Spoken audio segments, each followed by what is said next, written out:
The moment Madeline Brooks boarded the plane, she carried herself like she owned it.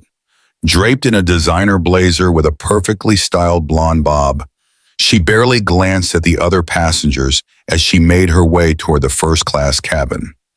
Little did she know, by the end of this flight, her carefully crafted world of privilege and assumptions was about to come crashing down at 35,000 feet. Meanwhile, 62-year-old Clara Johnson settled into her plush first-class seat, 2A, adjusting her cashmere shawl and placing her modest designer handbag neatly beside her. The quiet pride in her eyes reflected a lifetime of hard work, decades spent teaching generations of students in Pine Haven's public schools. Today wasn't about luxury, it was about what she'd earned. Clara rarely allowed herself such comfort, but this trip was different.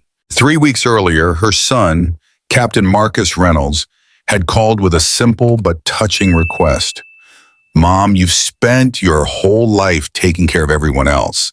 Let someone take care of you for once. This time you're flying first class, non-negotiable." Now, Clara double-checked her boarding pass, seat 2A, exactly as it should be. She ran a hand over her gray-streaked hair, neatly pinned back into a bun, adjusted her glasses, and reached into her bag to pull out her well-worn copy of Toni Morrison's Beloved. As the boarding process continued, a few first-class passengers offered polite nods, but most ignored her, rushing past toward their economy seats. Clara barely noticed. She'd been invisible in many rooms before, but that peace shattered 20 minutes later. "Excuse me," came a sharp, icy voice. Clara looked up from her book, meeting the piercing gaze of Madeline Brooks, a middle-aged white woman with expertly highlighted hair and a Burberry scarf tossed carelessly over her shoulder. The type of woman Clara had encountered all her life, entitled, certain of her place in the world. "I believe you're in my seat," Madeline announced, loud enough for nearby passengers to turn their heads. Clara offered the same patient smile she had perfected after a lifetime of calming, unruly students. "I'm in 2A, ma'am. That's what my boarding pass says." She held it up for the woman to see. Madeline didn't even glance at it. Instead, she flicked her eyes toward Clara's dark skin and simple clothing and smirked. "There must be some mistake. I always book 2A. I'm a Platinum Elite member," she declared, her tone dripping with superiority. Clara stayed calm. "Perhaps they assigned you another seat this time. What does your boarding pass say?" Madeline's jaw clenched as she checked. 4C. "This is unacceptable," she hissed. "I specifically requested 2A. Before Clara could respond, a flight attendant named Brandon approached, his practiced smile faltering as he sensed the brewing storm. "Is there a problem here, ladies?" "Yes," Madeline snapped. "There's been a mix-up. I need to be in 2A, not 4C. Brandon checked both boarding passes. "I'm sorry, Ms. Brooks, but Mrs. Johnson is assigned to 2A. 4C is still first class with all the same amenities." "That's not the point." Madeline's voice dropped, but the malice carried. "I'm a loyal customer. I've spent thousands flying this airline. I should get priority seating over." She waved a dismissive hand at Clara, unable to finish the sentence. "Over what exactly?" Clara's voice was soft but carried steel. The entire cabin fell silent, passengers now fully aware of the confrontation. Madeline flushed, then muttered, "Over someone who clearly isn't a regular in first class." Brandon took a steadying breath. "Ms. Brooks, the flight is full. I must ask you to take your assigned seat." "No," Madeline barked. "I demand to speak to your supervisor." "This isn't right." A deep, commanding voice cut through the tension. "What isn't right, ma'am?" All heads turned as a tall black man stepped forward, his captain's stripes gleaming on his shoulders. His name badge read Captain Marcus Reynolds. Madeline's face brightened. Finally, someone in authority. "Captain, I'm a Platinum Elite member. I always fly 2A, but somehow it's been given to my mother," Marcus finished for her, his voice sharp as a blade. "Clara Johnson, retired school teacher. raised me by herself, put me through flight school. Madeline's mouth fell open, color draining from her cheeks. Yes, my mother, Marcus continued, his voice steady but his eyes blazing.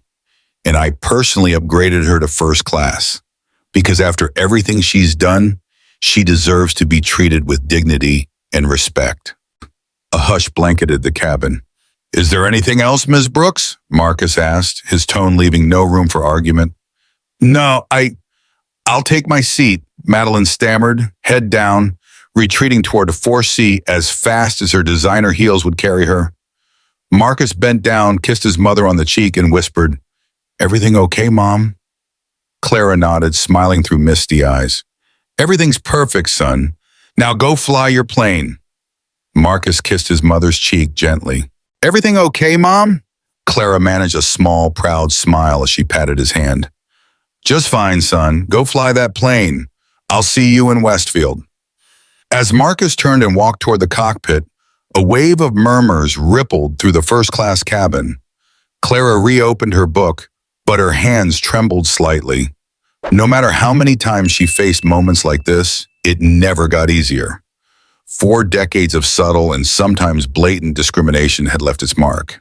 What Clara couldn't know was that this incident would ignite a chain of events, forcing everyone on that flight to confront their own hidden prejudices. Before the plane touched down, some would be changed in ways none of them expected. Up in the cockpit, Captain Marcus Reynolds moved through his pre-flight checklist with practiced precision, but his mind kept drifting back to what just happened. He'd seen people look down on his mother before, but no matter how many times it happened, it hit like the first time. The memory of her quiet dignity facing Madeline Brooks's entitled sneer filled him with pride and reopened old wounds. Sitting in the co-pilot seat, James Peterson, a seasoned white pilot Marcus had flown with for over 5 years, glanced over.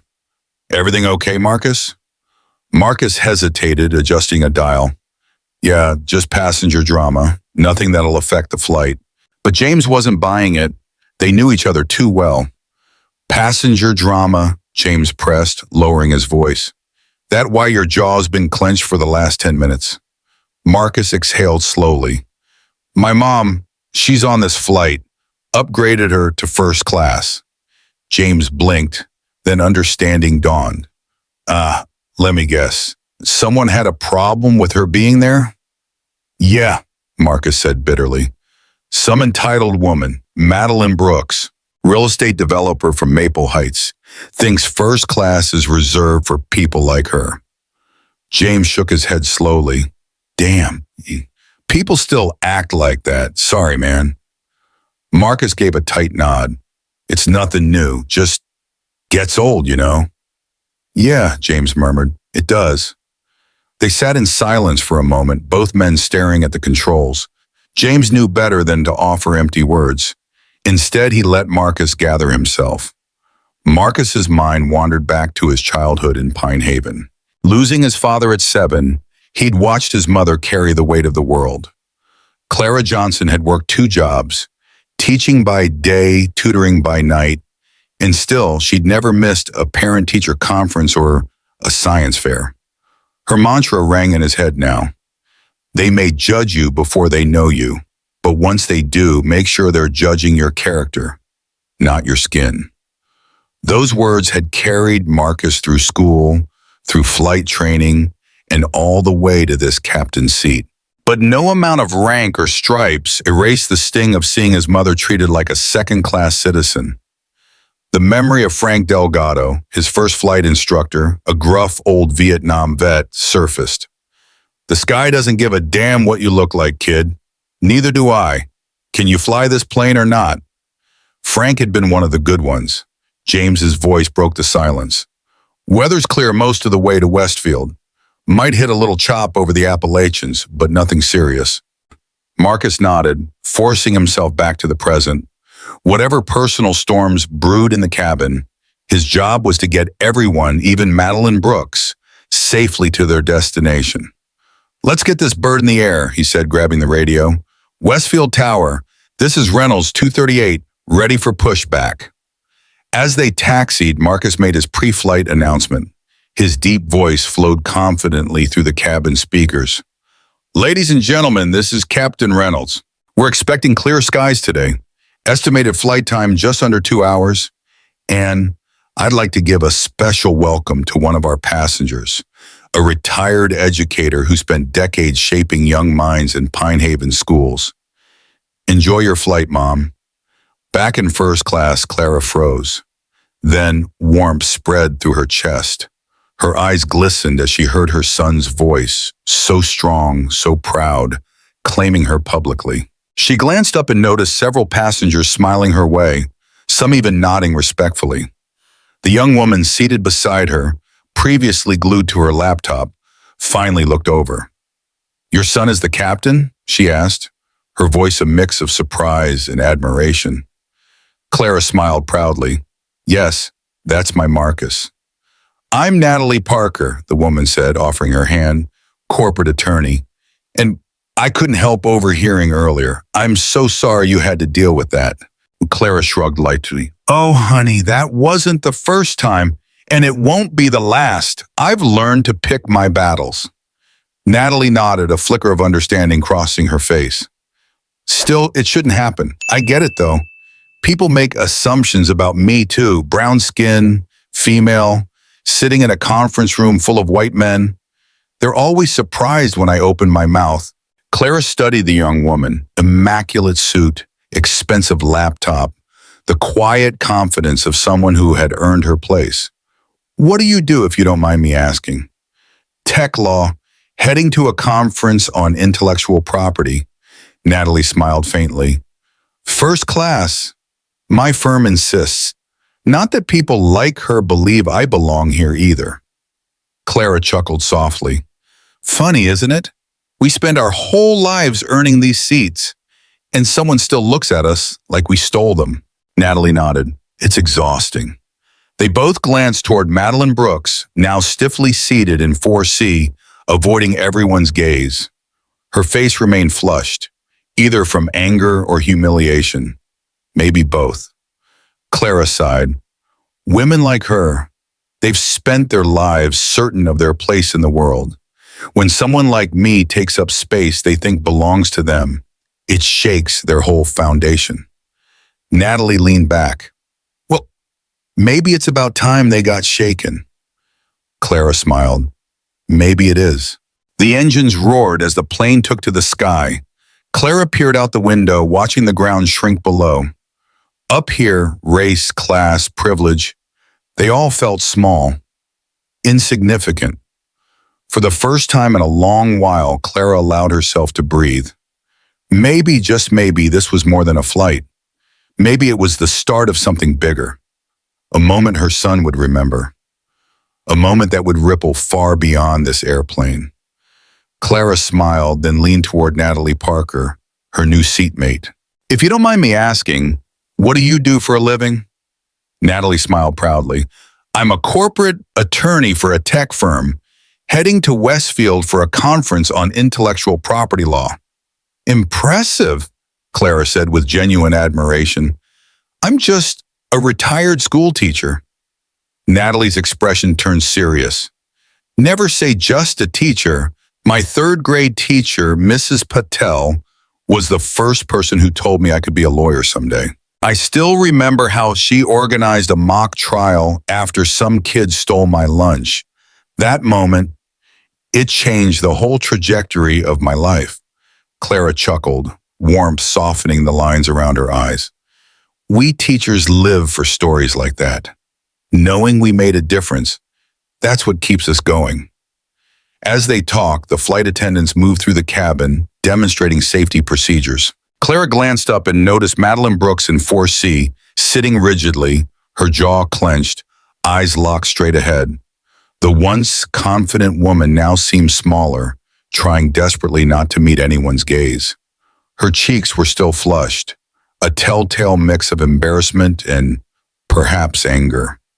Clara had encountered many Madelines in her lifetime, women who moved through the world with an air of entitlement, believing their place in it was guaranteed while everyone else had to justify theirs. In her younger years, such encounters left Clara seething with rage. Rage she'd learned to swallow because reacting only gave people like Madeline the excuse they were looking for. Now older, that rage had dulled into something closer to pity. What must it be like, Clara wondered, to walk through life so certain of your place that it enrages you when someone you don't expect occupies the same space?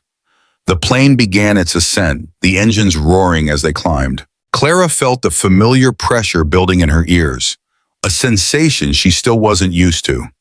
She'd only flown a handful of times in her life, mostly to visit Marcus at various bases as he worked his way up through the airline. Every time she marveled at the technology, the skill it took to command such a massive machine. And every time the same thought brought a quiet smile. My son flies this plane. My baby boy commands the ski. The same flight attendant, Brandon, returned, now offering beverages. He stopped at Clara's seat, his smile genuine. Would you like something to drink once we're at cruising altitude, Mrs. Johnson? A ginger ale would be lovely. Thank you, Clara replied, her voice soft but steady. Of course. And if you don't mind me saying, you must be very proud of your son. Captain Reynolds is one of our most respected pilots. Clara beamed, her chest swelling with pride. I am indeed. Though, I still worry every time he flies. A mother's instinct never goes away, no matter how grown they get. Brandon chuckled. I bet, but I'll tell you, he's as solid as they come. He moved down the aisle, leaving Clara staring out the window at the patchwork of land slipping away beneath them. She tried to refocus on her book, but found herself unable to concentrate. The confrontation, brief as it had been, had stirred up more than old anger. It resurrected every memory of every battle she'd fought, not just for herself, but for Marcus. She thought of that middle school principal, the one who suggested Marcus's talent for math and science was unusual, the implication obvious. Or the high school counselor who tried to steer him toward trade school, suggesting college might be too ambitious. Then there was flight school, the instructor who scrutinized Marcus's every maneuver, harder than his white classmates, waiting for him to slip. But Marcus hadn't slipped. He'd soared, literally. Clara blinked back the sudden tears, pride battling years of exhaustion. He didn't just survive, he excelled. And he did it because of every hurdle, every no, every dismissal. He polished himself against that friction until he shone like this. She turned her gaze back to the window. Below, rivers cut through green fields, mountains rose like ancient sentinels, and forests spread like rich carpets. Up here, all the lines, the neighborhoods, the wealth gaps, the skin colors, blurred into a single beautiful tapestry. If only people could see the world from this perspective, Clara thought. Maybe then they'd understand how ridiculous their divisions really are. 3 rows behind, Madeline Brooks sipped her sparkling water with trembling hands. Her perfect world of privilege and certainty had been upended. Worse, she'd been publicly humiliated, and by her own doing. She glanced around furtively, convinced that the other passengers were still whispering about her. The businessman across the aisle seemed to avoid looking in her direction. The flight attendant's once warm smile had cooled a few degrees when he offered her a beverage. Or maybe she was imagining it, but deep down, Madeline knew she wasn't. Her carefully constructed life had always been about control. Her status as a successful real estate developer, her seat on various prestigious boards back in Maple Heights, her membership in exclusive clubs. She was accustomed to getting her way. And yet, when she'd seen Clara sitting there dressed simply but with quiet dignity, Madeline had made a snap judgment. That woman doesn't belong here. She tried to justify it, telling herself it wasn't about race. It was the way Clara dressed, the way she carried herself, too unassuming, too modest for a seat like 2A. But the more Madeline tried to rationalize it, the more her stomach turned. It was about race, at least partly, and the most unsettling part, she'd always thought of herself as progressive.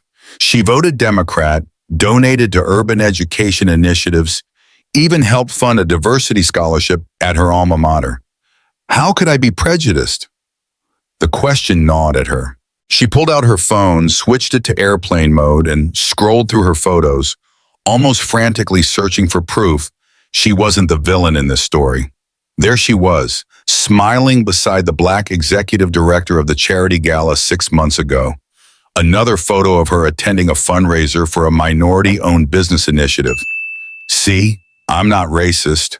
But the hollow feeling in her chest only deepened. Then why did I react the way I did?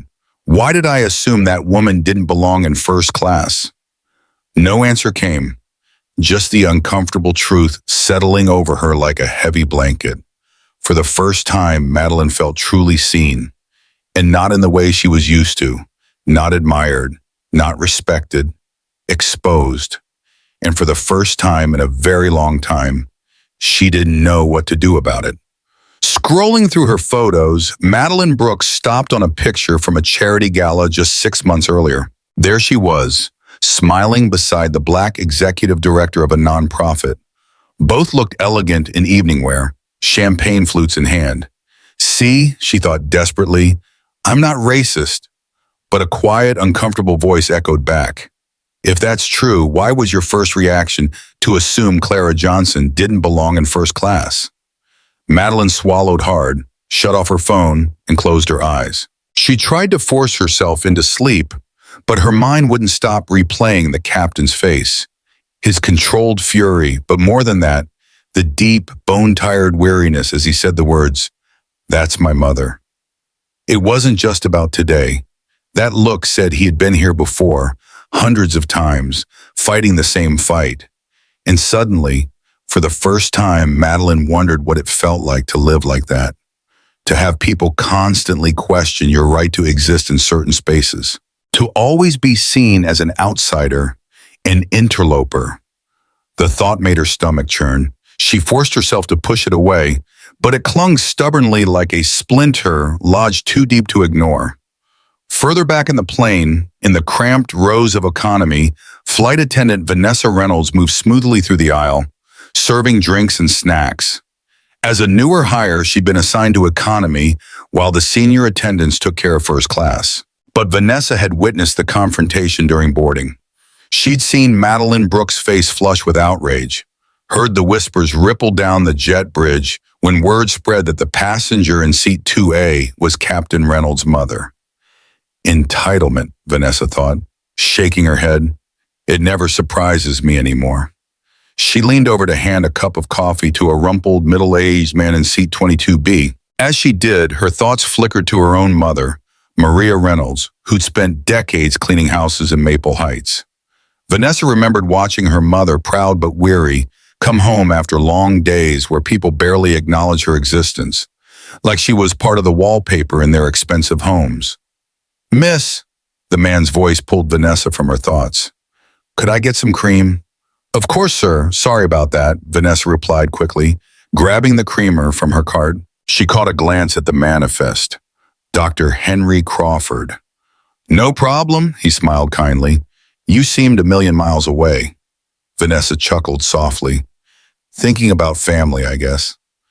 "Well, I'm a psychiatrist," he said, stirring his coffee.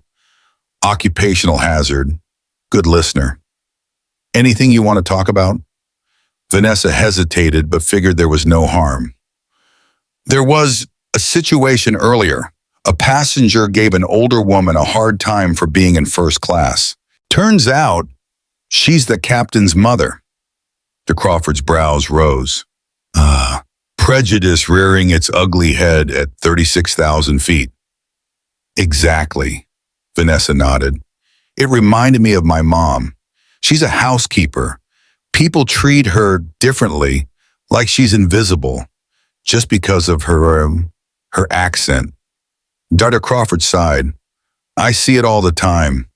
The damage from those daily microaggressions.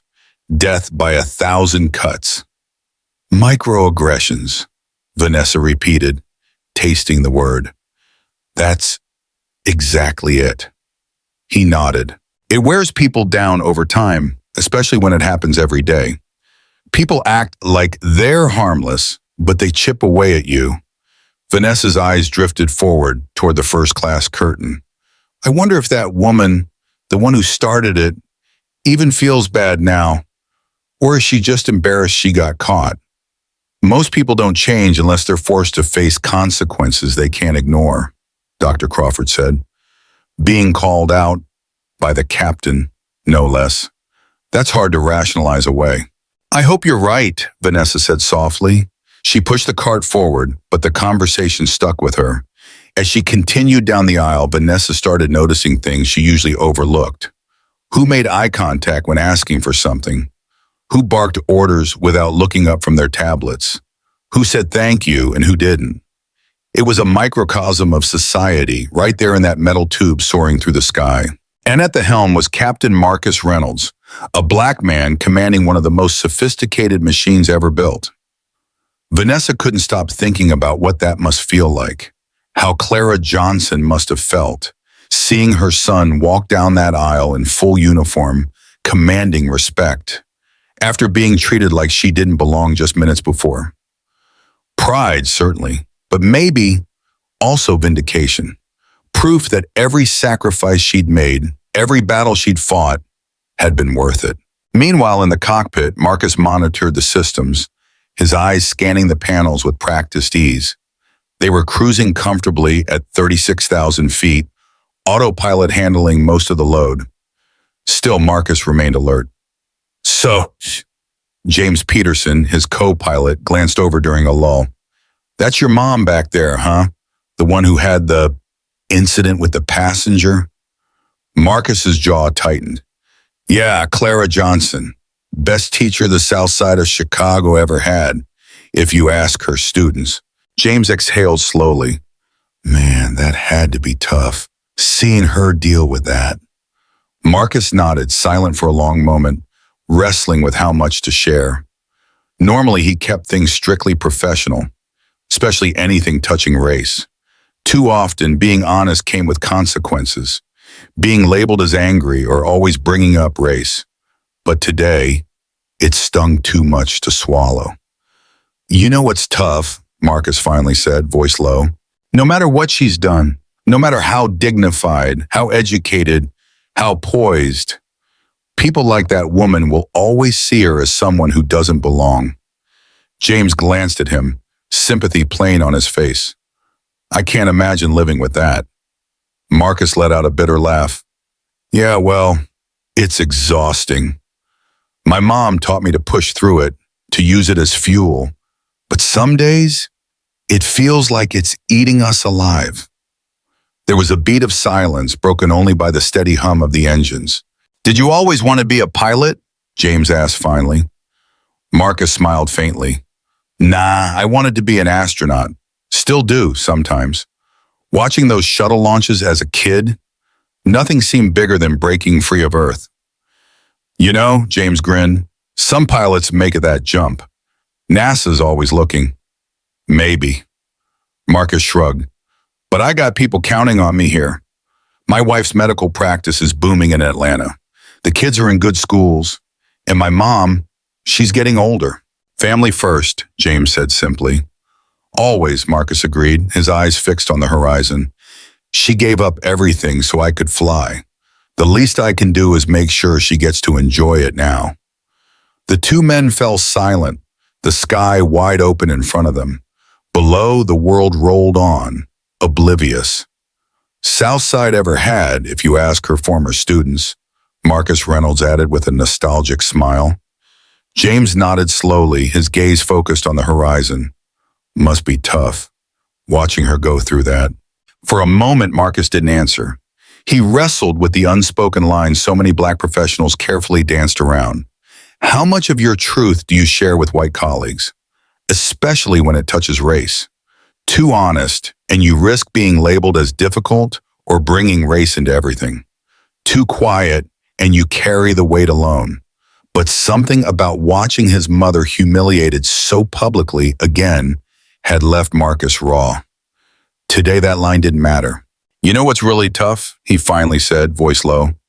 Knowing that no matter what she's achieved, her education, the life she's shaped, how dignified she carries herself, Some people will always see her as someone who doesn't belong. Not here. Not in first class. James exhaled slowly, nodding.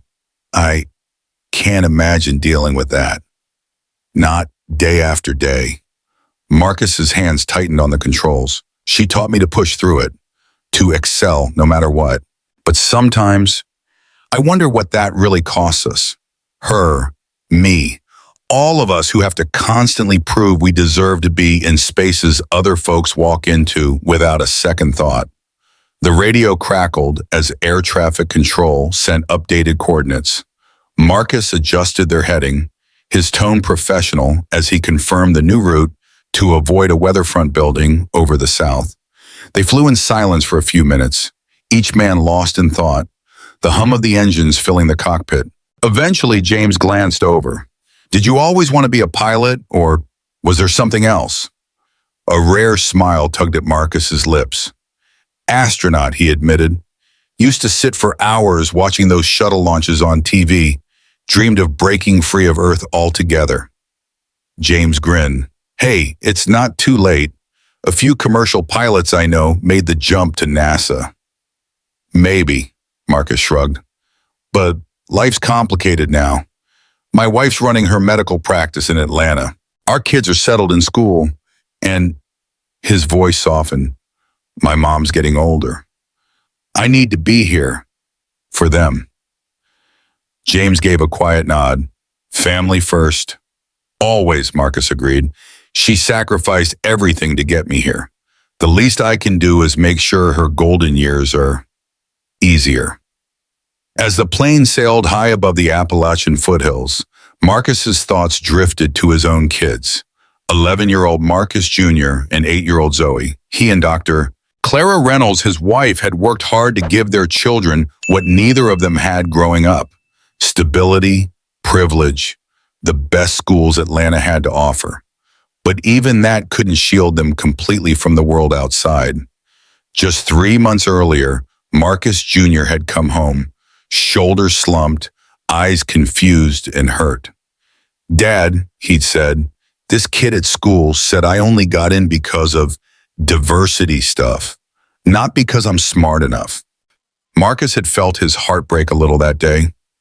He and Clara had sat their son down and had the talk, the same painful conversation their own parents had once had with them, about how some people will always question your place, your achievements, your very right to be in certain spaces, simply because of how you look.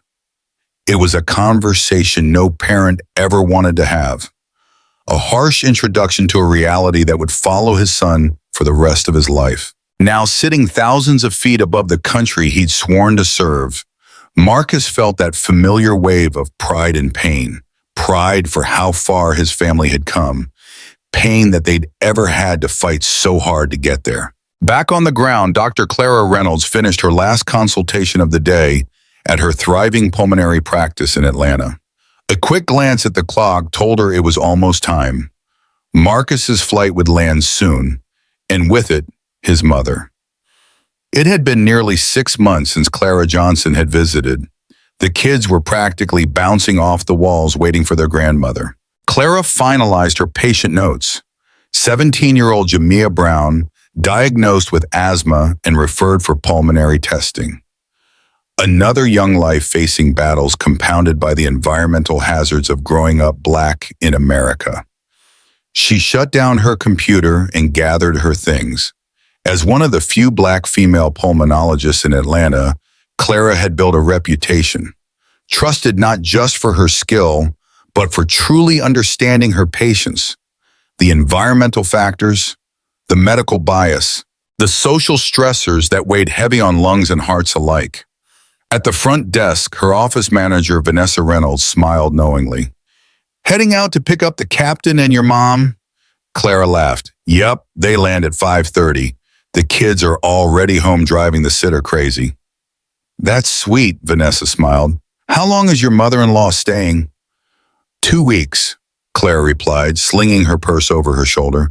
It'll be good for Marcus. He doesn't get enough time with her these days with his flight schedule. As Clara drove toward Hartsfield-Jackson International Airport, her heart warmed at the thought of her mother-in-law. Clara Johnson was a force, brilliant, principled, and fiercely loyal to family and community. Clara still remembered the first time they met, how Elena, so accustomed to carrying the weight of the world, had quietly assessed her, wondering if she was worthy of her only son.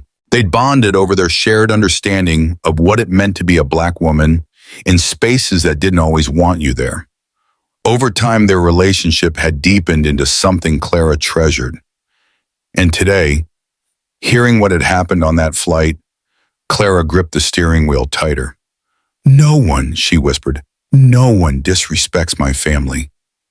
The Reynolds family was about to have a long overdue conversation, and Clara Reynolds was ready to fight for every single one of them. The moment Clara Reynolds met her mother-in-law, Clara Johnson, the older woman welcomed her with open arms. None of that possessive coldness some mothers harbored toward the women their sons chose.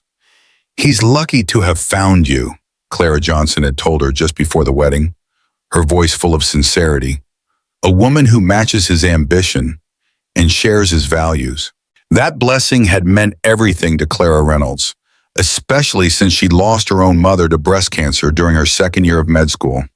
From that moment, her mother-in-law became the maternal figure she'd needed, always present but never overstepping. Now stuck in traffic crawling toward Hartsfield-Jackson International Airport, Clara found herself growing anxious.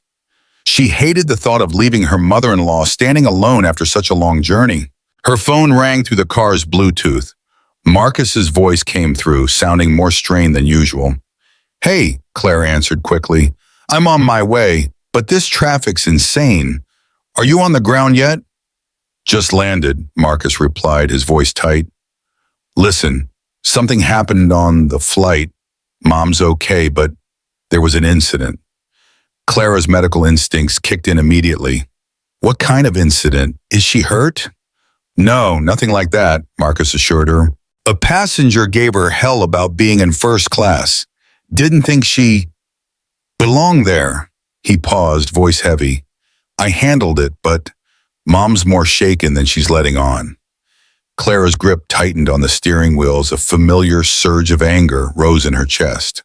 The same anger she felt every time a patient of color told her about being undertreated, or when her own kids came home recounting subtle exclusions at school. "I'm so sorry that happened," Clara said, steadying her voice. "Give her a hug from me until I get there." "We will," Marcus promised. "We'll meet you at baggage claim." After the call disconnected, Clara stared ahead, processing. She pictured Clara Johnson, dignified, accomplished, proud, being made to feel small, forced to explain her very presence again. It was infuriating. But beneath the anger, a deeper sadness settled. No matter how much they achieved, no matter how hard they worked, this was the reality of being Black in America. Constantly having to prove you belong in spaces others occupy without question. Clara had lived it herself. The surprised looks when she introduced herself as Dr. Clara Reynolds. The patients who asked for the real doctor. Colleagues who subtly questioned her decisions, undermining her expertise. She and Marcus rarely dwelled on those moments together. They knew naming every slight out loud was emotionally exhausting. Instead, they focused on building a life, raising resilient children, creating a home where love outshined the world's darkness. But sometimes, like today, the injustice broke through the normal and demanded acknowledgement. Clara finally reached the airport parking garage, snagged the first spot she could, and hurried toward the terminal. As she walked, she made a quiet promise to herself. Tonight, they would give her mother-in-law space. If Clara Johnson wanted to talk, they'd talk. If she wanted to set it aside and just focus on family, they'd do that too. Right now, what mattered most was making sure Clara Johnson felt seen, valued, loved. Meanwhile, on the plane, Clara Johnson gathered her carry-on, exhaustion pulling at her every muscle. She noticed the looks, curious glances, sympathetic nods, a few outright uncomfortable stares. News of the confrontation had clearly spread through the cabin. It wasn't the flight that had drained her. It was the confrontation, the exhausting, soul-deep drain of being forced, again, to wear the heavy armor of dignity in the face of casual cruelty. At 62, Clara was tired of being the bigger person, tired of turning the other cheek, tired of being forced to educate people simply by existing. Just once, she thought, it would be nice to move through the world without becoming a walking lesson on race. As the plane docked and passengers prepared to disembark, Clara was startled when Catherine Whitmore appeared at her row, looking deeply uncomfortable. "Mrs. Johnson," Catherine began stiffly, her voice brittle. I wanted to apologize for my behavior earlier. It was inappropriate." Clara studied the woman's face carefully, reading between the lines. Was this genuine or just damage control because Catherine got caught? "Thank you for the apology," Clara replied evenly. Not angry, not forgiving, neutral. Catherine hesitated, clearly expecting more. Maybe a smile, maybe absolution. When neither came, she rushed to fill the silence. I want you to know I'm not usually like that. I donate to several organizations that support underprivileged communities, she added, as if it proved something. Clara forced a polite smile, thin and cold. How nice for those communities. Catherine flushed, realizing too late how her words only highlighted the prejudice beneath them. I'm sorry, she whispered again before rushing off the plane, head down.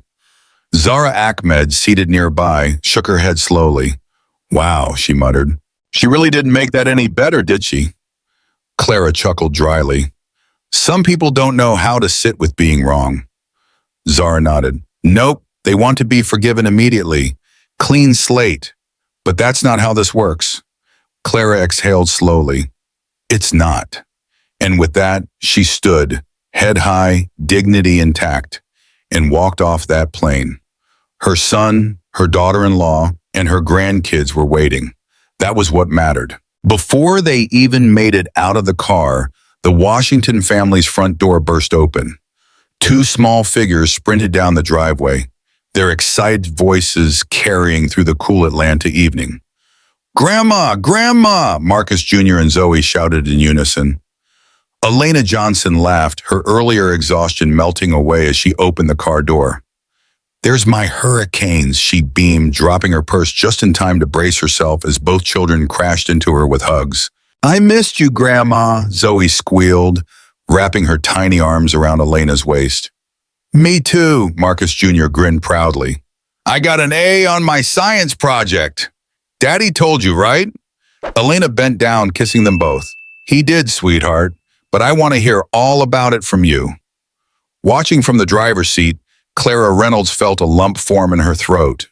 She exchanged a glance with Marcus, who was already helping his mother with her suitcase. For all the pain and indignities people like Catherine Whitmore could cause, moments like this, pure, unfiltered love, made it clear what truly mattered. Come on, Grandma, we made signs. Zoe grabbed Elena's hand, tugging her toward the house. Inside, the warmth of the home greeted them. A spacious two-story colonial with cream walls and dark hardwood floors. Family photos lined the entryway. Graduation pictures, baby milestones. A recent snapshot of Marcus in his pilot uniform, flanked by Clara in her white doctor's coat, and the kids grinning ear to ear. Elena took a slow breath, allowing herself to absorb it all. This was what she'd fought for all those years. Not the seat in first class, not the approval of strangers, but this legacy. They gathered in the kitchen, the scent of roasted chicken and vegetables filling the air. Clara had thrown something together quickly, but it smelled like a feast. Sit, Mom, Marcus urged. You've had a long day. I'm fine, Elena smiled, though a hint of fatigue lingered in her eyes.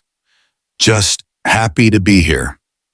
Over dinner, Marcus Jr. launched into his science project, explaining photosynthesis with wild hand gestures, while Zoe excitedly described her dream of walking on Mars. Every now and then, Clara caught Elena smiling, The kind of proud, satisfied smile that came from seeing your sacrifices bear fruit.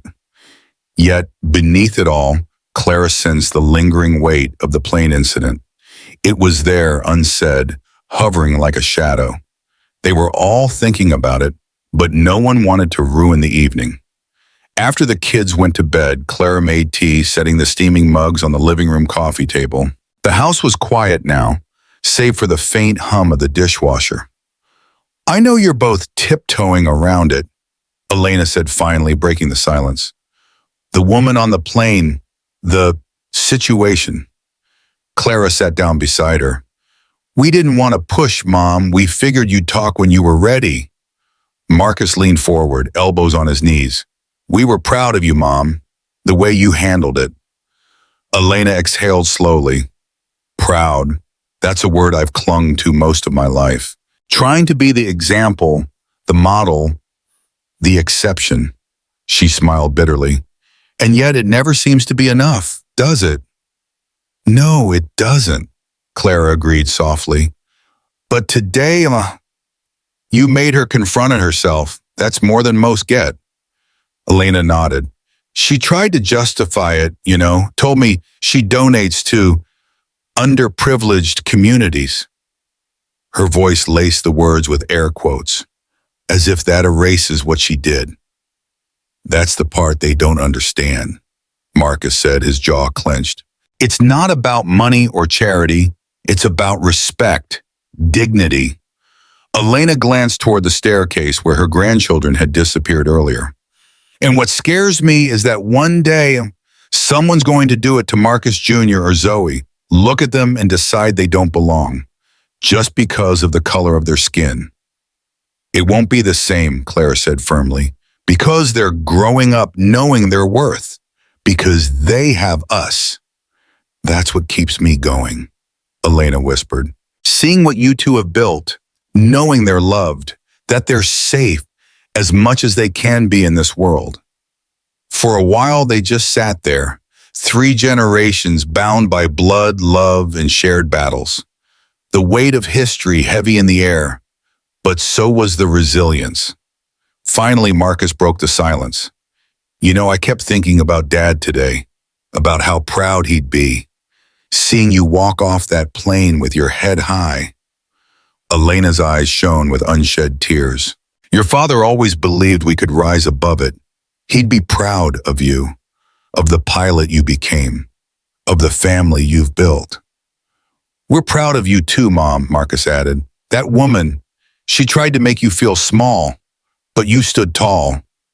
Clara reached out, squeezing Elena's hand. "And you're home now. That's what matters." They sat together until the tea turned cold, the conversation eventually shifting to lighter topics: family plans, the kids' upcoming school play, Clara's latest patient success story. But the connection was there, stronger than ever. Upstairs, Marcus Jr. peeked down from the landing, listening quietly. He didn't understand all of it, but he understood enough. His grandma was strong, his dad was a hero, and his mom, well, she could fix people's lungs and hearts. "Ambition is our family business," he grinned to himself, and for the first time, he truly understood what that meant. "Grandma, Grandma!" Marcus Jr. and Zoe practically tackled Elena Johnson the moment she stepped out of the car, their small arms wrapping tightly around her waist and hips. "My goodness," Elena laughed. Steadying herself, she bent down, hugging them both tightly. "Look at you two. You've grown, Marcus. You're nearly up to my shoulder now. And Zoe, those new glasses are beautiful." "They're purple," Zoe beamed, tilting her head to show off the shiny frames. "And they help me see the stars better when Daddy takes us stargazing." "I got an A on my science project," Marcus puffed out his chest proudly. "And last month I won the math competition at school." Elena's face lit up with pride. "I knew you would. We'll sit down and you'll tell me everything. Both of you." Michael gently took his mother's bag as the family made their way toward the house. Clara, smiling, thanked their babysitter, Alicia, a college student who stood in the doorway. "They've been counting down the minutes, Mrs. Johnson," Alicia grinned. I don't think they sat still once this afternoon. Thank you for caring for them. Clara smiled, handing Alicia her payment plus a generous tip. See you Thursday. Absolutely, Doctor. Johnson, Alicia nodded, grabbing her coat before slipping out. Inside, the Johnson home reflected the family's success without sacrificing warmth. African art collected during Michael and Clara's travels lined the walls. Bookshelves overflowed with medical journals, aviation histories, and well-loved children's books. Framed photos documented everything from graduations to bedtime stories, moments both monumental and simple. Elena settled into the soft leather couch as Michael handed her a glass of iced tea. The children scrambled to her sides, each desperate to be the first to share their news. One at a time, Michael chuckled. Grandma's had a long day. I'm perfectly fine, Elena waved him off with a smile. I want to hear it all. Marcus, you first, since you're the eldest. Tell me about this math competition. Marcus dove into the story with the intensity only a 10-year-old could muster, recounting every challenge, every problem solved. As he spoke, Elena felt herself relax truly for the first time since that incident on the plane. Here, surrounded by family, love, and respect, she was simply Grandma.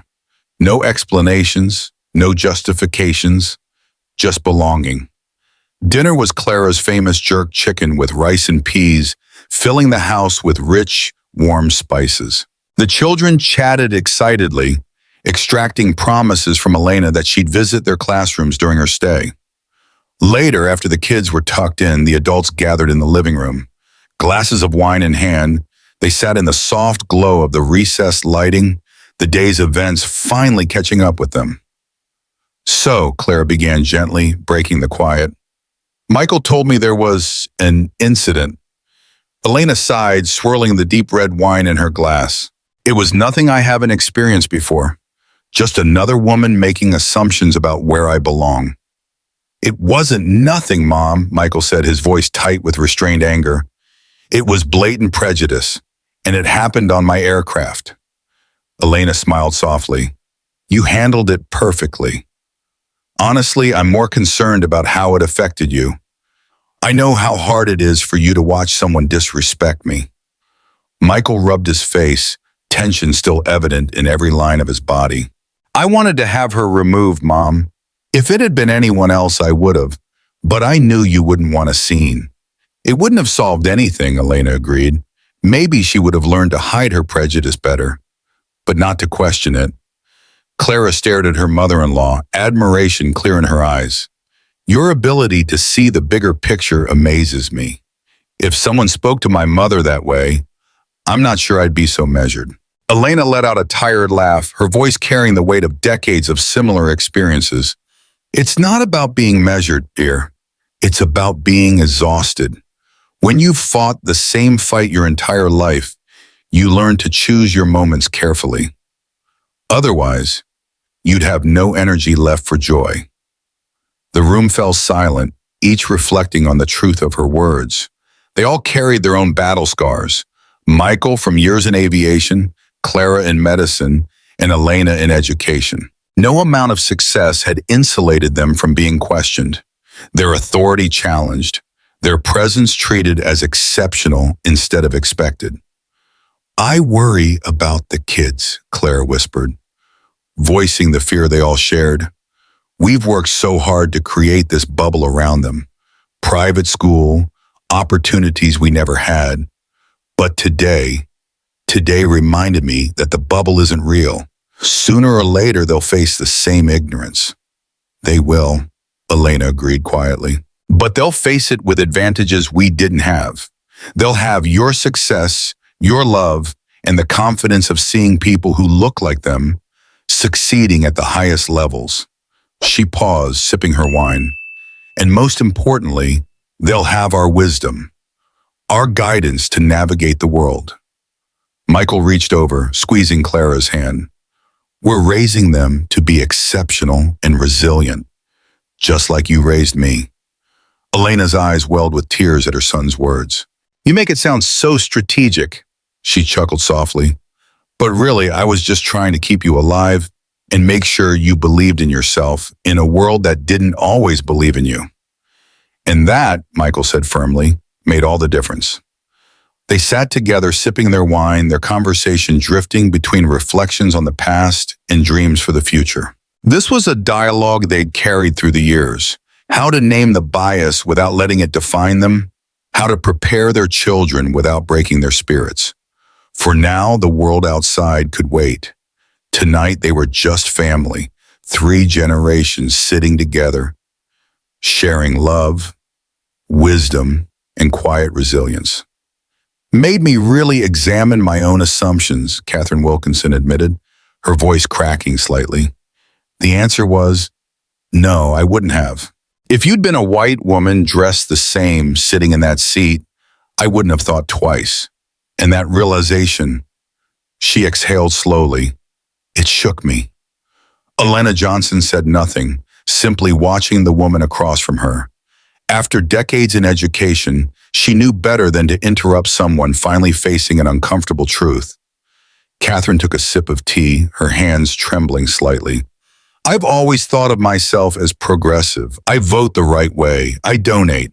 Hell, I helped fund a scholarship program at my alma mater. But none of that stopped me from seeing you. Not as a woman or a mother, but as less. I need you to know how sorry I am for that. Elena sat back, folding her hands. That's a hard thing to admit, Miss Wilkinson. I know. Catherine's shoulders slumped. I almost didn't come. I talked myself out of it a dozen times. But my sister, she kept saying, if you're serious about changing, then start by facing the person you wronged.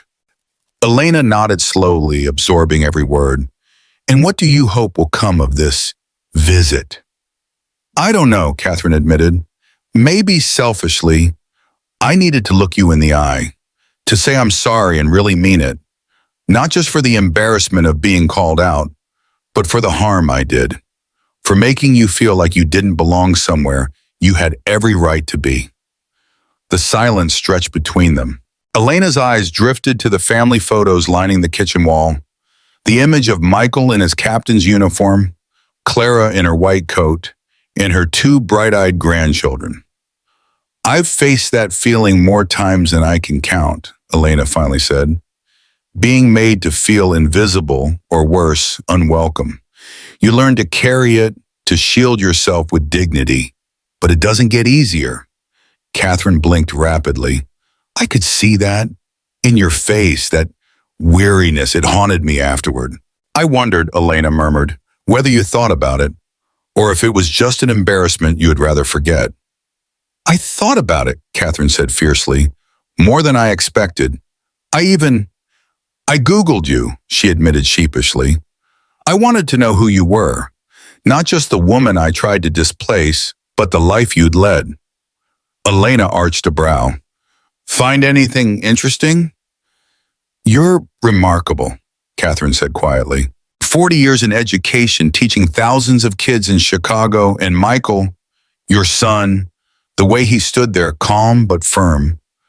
I've never felt smaller. Elena's lips quirked upward.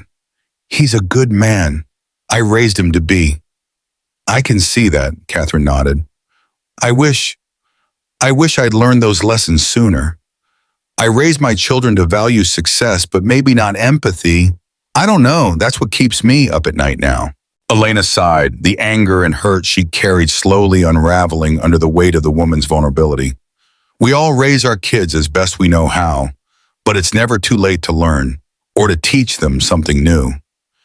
Catherine's eyes filled with tears. Thank you for not slamming the door in my face. I thought about it, Elena admitted dryly. But, well, 40 years as a teacher leaves you hopeful that people can change. Sometimes. Catherine smiled weakly. I'd like to think I can. They sat in silence, sipping tea. After a while, Catherine slid the envelope across the counter.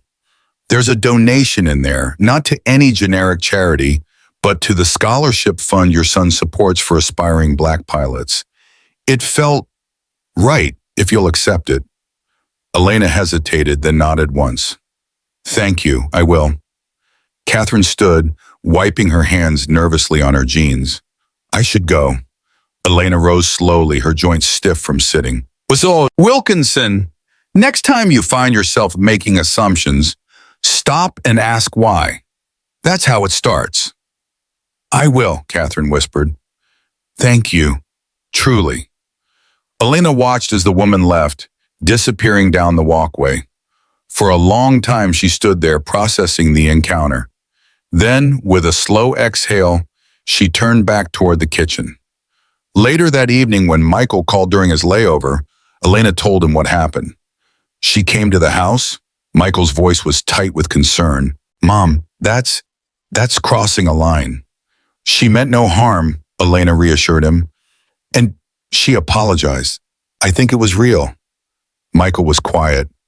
I don't know if I could have sat with her like that. Elena smiled softly. That's why I'm the mother and you're the son. I've got a few more years of practice biting my tongue. Michael laughed, but it was bittersweet. You're incredible, Mom. I know, Elena teased. Now go get some rest. I'll see you in a few days. After hanging up, Elena sat at the kitchen island, staring at the envelope. The world was changing, but not fast enough. Still, moments like this gave her a sliver of hope. Not for grand transformations, but for the small, private reckonings that added up over time. She thought of Marcus and Zoe, of the world they'd inherit. Maybe, just maybe, people like Catherine Wilkinson could learn. Maybe by the time her grandchildren grew up, fewer people would question where they belonged. It was a fragile hope, but Elena Johnson had carried heavier burdens. She could carry this one too. Catherine's voice grew quieter but steadier. I don't know if you'll believe me, but this has stayed with me. It's forced me to ask hard questions I hadn't even realized I was avoiding. Elena Johnson watched her carefully, her expression unreadable. After a long pause, she asked, And what did you conclude? Catherine swallowed hard. That I'm not as enlightened as I thought I was, she admitted. Despite voting progressive, donating to causes, serving on boards, I still carry biases. Biases that shape how I see people, how I decide who belongs where. Elena nodded slowly. That's an important first step, Miss Wilkinson. Catherine, the woman corrected gently. Please call me Catherine. And I know an apology doesn't erase what happened. You owe me nothing. But I couldn't just walk away from this without trying to make amends. Elena sipped her tea, considering the woman's words. May I ask you something, Catherine? Of course. What do you do for a living? The question seemed to catch Catherine off guard. I'm a real estate developer. My company specializes in mixed-use urban projects. Elena arched a brow. In Boston, right? I remember from the passenger manifest. Yes, Catherine nodded. Boston, though we've been expanding along the East Coast lately. Leaning forward, Elena locked eyes with her. When you plan these developments, who do you envision living there? Who are these spaces designed for? Catherine blinked, clearly not expecting the question. Well, we target young professionals, people with disposable income who want urban amenities, restaurants, walkability. Elena gave a thin smile. Young white professionals? Catherine flushed. Not explicitly, no. We don't discriminate. Our marketing, our sales, they're open. Elena's voice softened, but her words cut deeper. But when you're picturing those units filled, approving designs, setting price points, who do you see? The silence stretched. Finally, Catherine sighed. People like me, or younger versions of me. I hadn't really thought about it before, but yes, probably white, probably affluent. Elena nodded slowly, her tone neither accusatory nor smug. You see, the assumptions we make about who belongs where, they don't just show up on airplanes, Catherine. They're baked into our cities, our neighborhoods, our society. They decide who gets access, who gets opportunity. I hadn't thought of it that way, Catherine whispered. But you're right. Elena's gaze held steady. Are you sure you understand? Because this isn't about easing your guilt or making you feel better about one bad moment. It's about recognizing your power. As a developer, you shape who gets to live where, who feels welcome, who can afford to belong. Catherine's eyes dropped to her tea. You're right, and the worst part? I don't think I ever would have examined that, if not for what happened on that plane. Elena exhaled slowly. Maybe something meaningful can come of it then. They sat there, talking longer than either expected, about race, about bias, about the unseen barriers built into the world. Elena shared stories of her students in Chicago, brilliant kids overlooked because of their zip code or the color of their skin. Kids who needed someone to see them, really see them. To her credit, Catherine listened, really listened. She didn't interrupt. She didn't defend herself. Instead, she asked questions, hard ones. Finally, after nearly an hour, Catherine stood to leave, sliding the envelope across the island. This is for you. There's a letter and confirmation of a donation I made. In your name, to the Aviation Diversity Foundation. They help fund Black students pursuing careers in flight. Elena blinked, caught off guard. That was thoughtful. There's more, Catherine added, almost nervously. I've been thinking about what you said about my developments. When I get back to Boston, I'm initiating a review of our projects, past, present, future, with an eye toward inclusion, affordability, real access. I can't promise miracles, but I can promise serious reflection and action. Elena's lips curled into a wry smile. That surprises me. I surprised myself, Catherine admitted. She hesitated, then pulled out a business card. If you're willing, I'd love your input, your perspective. It matters, more than anyone like me probably realizes. Elena took the card, but made no promises. Safe travels back to Boston, Catherine. Catherine nodded once, then left, quieter, humbler than she'd arrived. After the door clicked shut, Elena sat back down, staring at the envelope for a long moment before finally opening it. Inside was a carefully handwritten letter, not rushed, not perfunctory. Every line reflected genuine reflection, not the empty regret of someone caught, but the hard-earned awareness of someone changed. The donation confirmation was substantial. Elena exhaled deeply, her chest tight with, what? Relief? Vindication? She wasn't sure. For the first time since the flight, she felt a weight lift. Not all the way, but enough to breathe easier. Maybe, just maybe, people could change. Elena Johnson watched Catherine Whitmore leave with a mixture of surprise and quiet reflection. Whether Catherine would follow through on her promises remained uncertain. People often made grand commitments in moments of emotional reckoning, only to slide back into comfort once the moment passed. But the fact that Catherine had sought her out, had truly listened rather than defended herself, suggested the potential for real change. Elena had spent her life believing in that potential, not just in children, whose minds were naturally open, but in adults too. Her years as an educator had taught her that growth was rarely born from dramatic moments of epiphany. More often, it came in the quiet discomfort of confronting hard truths, in small shifts of perspective that slowly rewired long-held assumptions. This meeting reinforced that belief.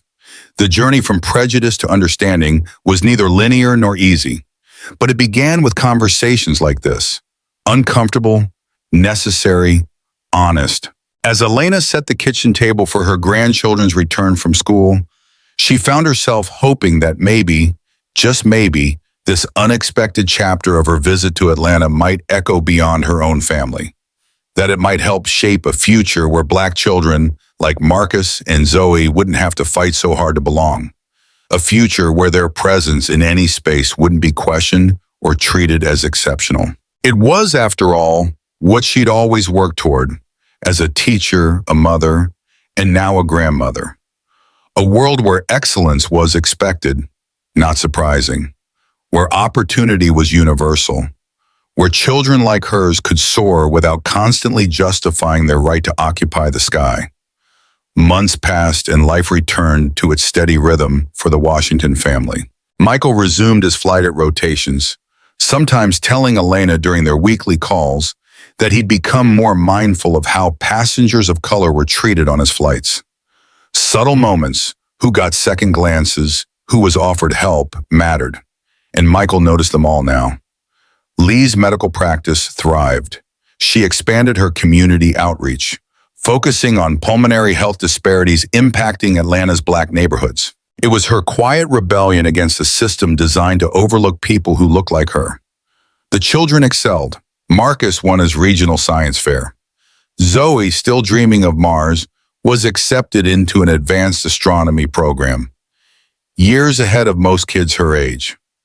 Elena returned to Chicago, settling back into her quieter life. She volunteered at the local library's literacy program and served on the board of a community development organization focused on the South Side. The plane incident slowly faded from conversation, but its impact lingered, shaping small moments, sparking occasional family talks about belonging, about legacy. Then, 6 months later, an email arrived. It was from Catherine Whitmore. The message was formal, but warmer than Elena expected. Catherine provided an update. She'd done what she promised. She'd hired a diversity consultant to review her company's development projects, created a community advisory board that included residents from historically marginalized neighborhoods, and implemented new affordability guidelines for all future builds. But what struck Elena most was the pilot program Catherine described. Subsidized commercial spaces for minority-owned businesses within her most prestigious properties, places that, historically, Black entrepreneurs could never afford. Attached was a photo, a bookstore, bright, welcoming, floor-to-ceiling windows, a small reading nook tucked in the corner where children gathered for story time. The store specialized in diverse children's literature, owned by a Black educator who'd previously run the business online because no brick-and-mortar space had ever been accessible. Elena stared at the photo for a long time, feeling something she rarely allowed herself anymore: hope. She drafted a reply carefully. "Congratulations," she wrote, "on taking meaningful action. Not stopping at words, but following through with change. That's rare. Too often, apologies are performative, gestures meant to ease guilt rather than drive change. What you're doing matters." Before she signed off, she added a personal note. "What happened between us on that flight was unfortunate, but not uncommon." What's happened since, however, your willingness to examine not just personal bias, but how it shapes professional decisions, is far rarer. Growth isn't about recognizing a single mistake. It's about seeing the system that produced it and working to change it. That's what earns my respect. As she hit send, Elena reflected on the journey from confrontation to this quiet moment of reckoning. It wasn't a fairy tale ending.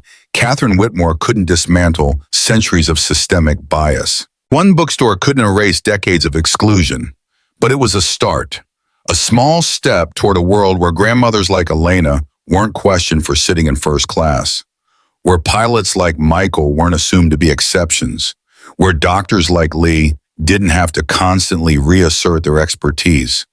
A world where children like Marcus and Zoe could dream bigger, without fighting for the right to belong first.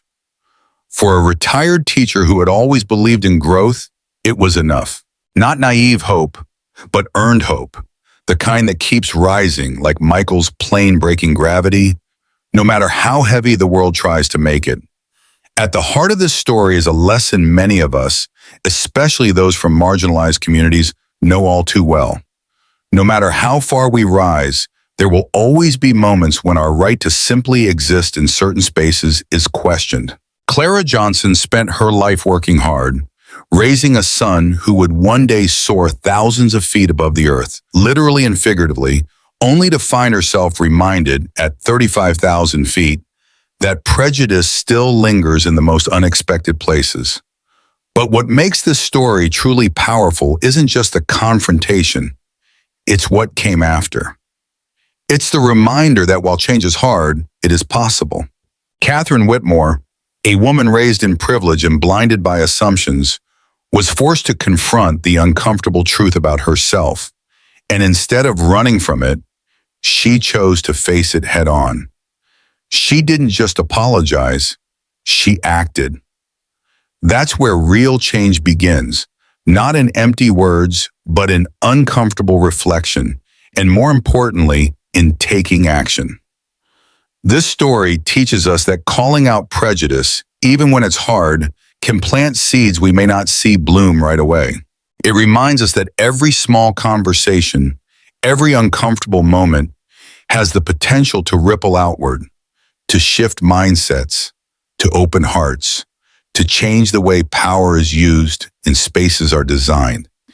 It also reminds us of the power of family, legacy, and community.